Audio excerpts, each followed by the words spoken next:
Սիրահարնակիցներ, անկասկած ցանկացած կաշառք պետք է արմատախիլ արվի։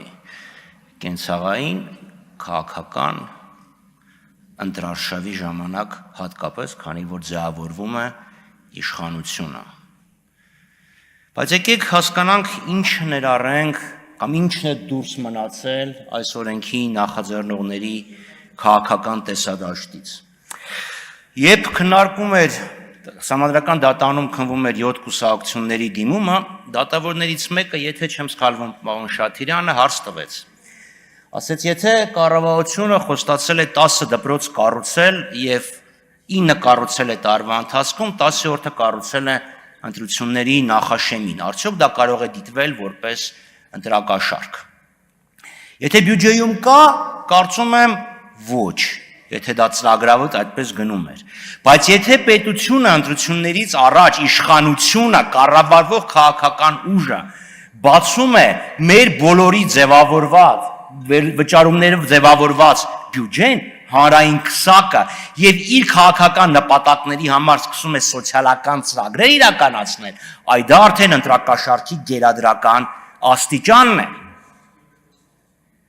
Որովհետև ծախսերը, որոնք այս իշխանությունը արել է, ընտրությունների նախաշեմին չկային պետական բյուջեում։ Հիշեցնեք Նիկոլ Փաշինյանի խոսքերը, դե 10,000 դրամ ավելացնեմ,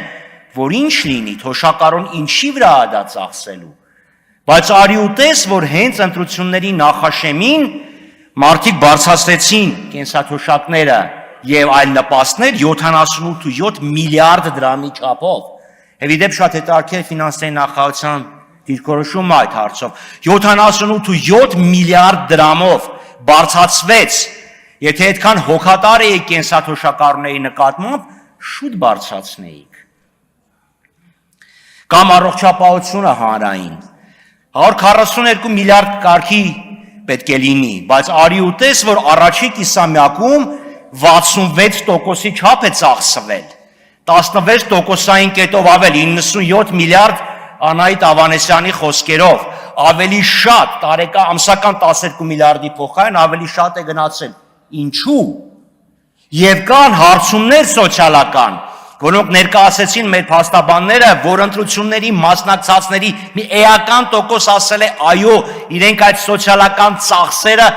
անմիջապես ասոցիացրել են Նիկոլ Փաշինյանի հետ եւ դրա խաթր են գնացել քվեարկել սոցիալական ծախսերի։ Բա դա ինչ է, եթե ոչ պետական մակարդակով ընտրակաշառք։ Արդյոք դա չպետքա պատժվի, այո պետքա պատժվի եւ ամենախիստ ձևով։ Մյուս հարցը։ Նիկոլ Փաշինյանն ասում է կուսական ձայները մեզ տրված, այսինքն ձեզ տրված ձայներն են։ Մնացածը ընտրություններին ուրեմն ընդդիմությանը տրված ձայները կաշառքով են տրվել։ Բա եթե 550 հազար մարդ կաշառքով գնացել եւ մասնակցել է ընտրություններին, արդյոք դա չի ազդել էականորեն ընտրությունների արդյունքների վրա։ 550 հազար մարդ ըստ Նիկոլ Փաշինյանի կաշառք է վերցել եւ գնացել քվեարկել է։ Բա ազդել է, չէ՞։ Բա եթե ազդել է, ինչի՞ այդ հարցը չեք վիճարկել։ Ձեր ներկայացուցիչն ասում էր, չէ, դե էական ազդեցություն չի ունեցել։ 550 հազար մարդ էական ազդեցություն չի, բայց եթե դա չլիներ, կարող է վաղվա խորհրդանու լինեիք դուք, Արման Բաբաջանյանը եւ Արամ Սարգսյանը։